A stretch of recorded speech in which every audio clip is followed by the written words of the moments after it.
We've got breaking news into the Red and Black report as Texas Tech men's basketball is not done adding to their 2025-2026 roster, as Grant McCasland and crew have added 2025 four-star point guard Jaylen Petty to the mix. In today's video, we'll discuss what you can expect from Petty, his scouting report, as well as what does the Texas Tech roster currently look like heading into the 2025-2026 season.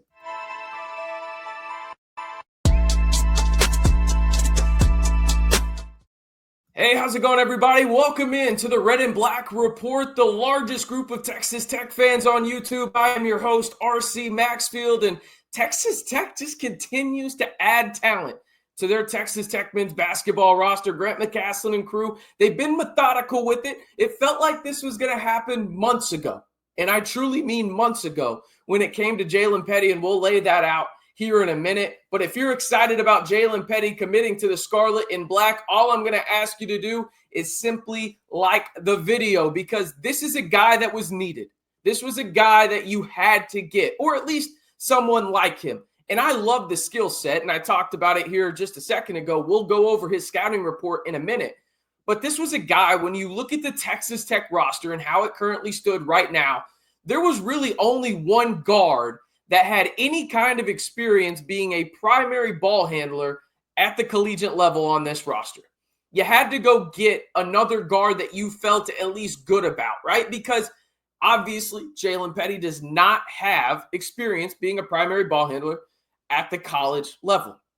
But he's highly touted. He has experience being a primary ball handler at a very high level, and he is a guy that can come in and be part of a rotation on a lower level early on, probably the 9th or 10th guy in a rotation, but then have the chance to really develop into something where they could be a meaningful player for the Red Raiders moving forward. All right, I want to talk about his skill set because this is something that intrigues me. He is 6 foot, at least listed. He's probably closer to 5'10", if we're being honest. 165 pounds, and Jaylen Petty is a native of Seattle, Washington. He is ranked as the 118th player in the 2025 class, according to 247 Sports, and he is the last highest ranked player to, well, not commit. Obviously, no longer the case here. But he originally committed to New Mexico, the Lobos. He's since decommitted from there and then committed to Stanford. Didn't have to enter the portal. He got out of his NIL agreement out there in California. He entered the portal because a lot of people thought that Texas Tech was the primary landing spot. That's exactly what happened. He now will transfer in terms of, when I say transfer, move from the state of Washington to the Lone Star State and play for Grant McCasland out in the 806. Now, when it comes to his numbers as a senior up at Rainier High School, he averaged 25 points per game, 6 rebounds, 5.5 assists, 3.2 steals, while leading his high school team to a 28-3 record and a 3A state title. As I mentioned, the 118th best player in the 2025 class, and he is labeled, according to multiple people, as the most difficult player to prepare for in the class of 2025 that nobody knows about, at least in the top 100 is how I took that, okay? He is skilled offensively, excels in the pick and roll. We'll talk about that a little bit more here in a second. But from what I could tell, his high school actually did a full court press, and he was the head of the snake for that defense up there in Washington. He has a strong handle. He's a strong finisher, and his frame really wouldn't suggest that. But he is. He plays a little bit bigger than what he's listed, in my opinion, in the sense that he's got some serious bounce. Like, he can get up and dunk with one hand. He's athletic. He's quick. He's twitchy, and he's an above-average passer. He's an easy take, in my opinion, in terms of adding to this roster. And he's a guy that I think is going to be easily a rotational piece as a true freshman, maybe even the backup primary point guard to Christian Anderson Jr., but overall, he is a guy that when you look at everything that he brings, is a guy that, again, is he going to have an impact like Christian Anderson did last year as a true freshman? I'm going to go out and say it. He won't, okay? I don't think he will.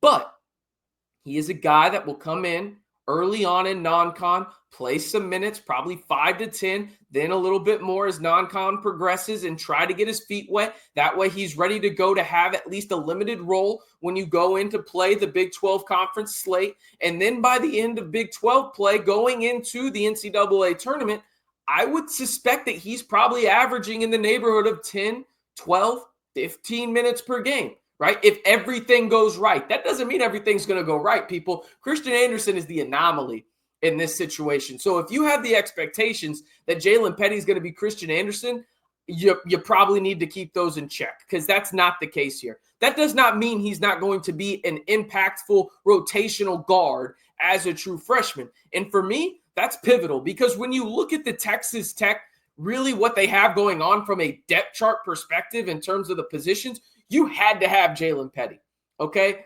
And there's some guys on here that you could move around a little bit, want to get that out of the way. But if you had to ask me what the Texas Tech lineup will look like in game number 1, I think this is probably it. The reason being this: I've heard from multiple people close to the Texas Tech men's basketball program. They want to play Luke Bamboye at the 5 because they want JT Toppin to play more of that traditional 4, okay? And when I say traditional, I obviously mean the modern traditional 4, where he's spacing out, shooting threes better in terms of cutting, setting screens, all that good stuff, right? But this is what I would project to be the starting 5. Now, the one that I'm least confident about in terms of the starting 5 for Texas Tech in game 1 is actually at the shooting guard spot. And the reason being is this: I think you can flip Donovan Atwell and Tyree Bryant. I truly do in that regard. Also, I think it's probably fair to move Josiah Mosley to the power forward spot. I have him at the small forward because of his size, and I think he's versatile, and one of the major impacts in terms of major impacts that he can make to his game to improve is shooting, and I know that that's something that he wants to do. That's why I put him at the small forward spot. He could easily, be the backup to JT Toppin. So could Lawan Watson in terms of JT could be at the 5, Lawan at the 4. There's so many pieces to be moved around here, but you look at what Texas Tech has, right? Luke Bamboye, Mario Lekuntak, JT Toppin.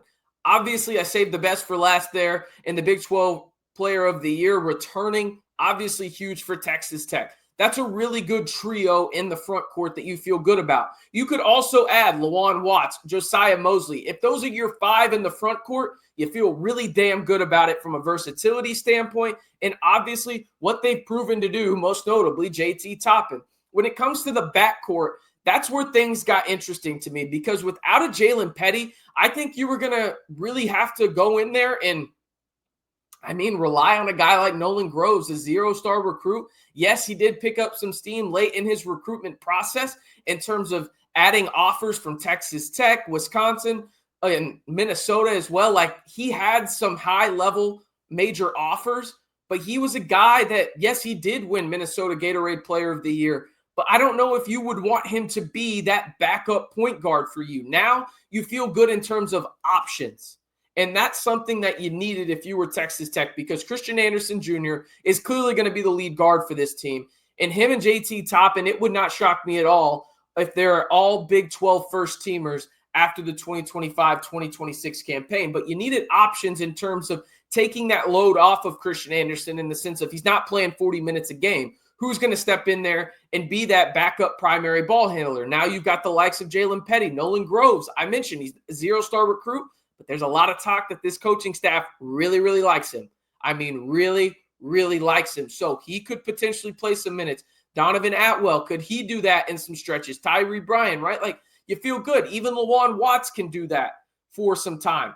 You feel really good about your depth and where you have strengths. It helps when you have a 3-headed monster, and the 3-headed monster, in my opinion, is on the left side of this depth chart, where you look at the point guard, the small forward, and obviously JT Toppin, right? Christian Anderson, Lawan Watts, and JT Toppin may be the best trio that any team in the Big 12 has damn near the country. Those guys are absolutely ridiculous when it comes to their skill level. So for me, the big thing in terms of getting Jaylen Petty, not the Christian Anderson expectations. No, the depth aspect of things, where I think he's going to play a pretty pivotal role and be a part of a rotation that probably goes 9-10 players deep. That was something that Grant McCasland was really pinpointing, him and really everyone on the staff, in terms of, hey, we need to go out and we need to get more depth because injuries are going to happen in the gauntlet that is the Big 12,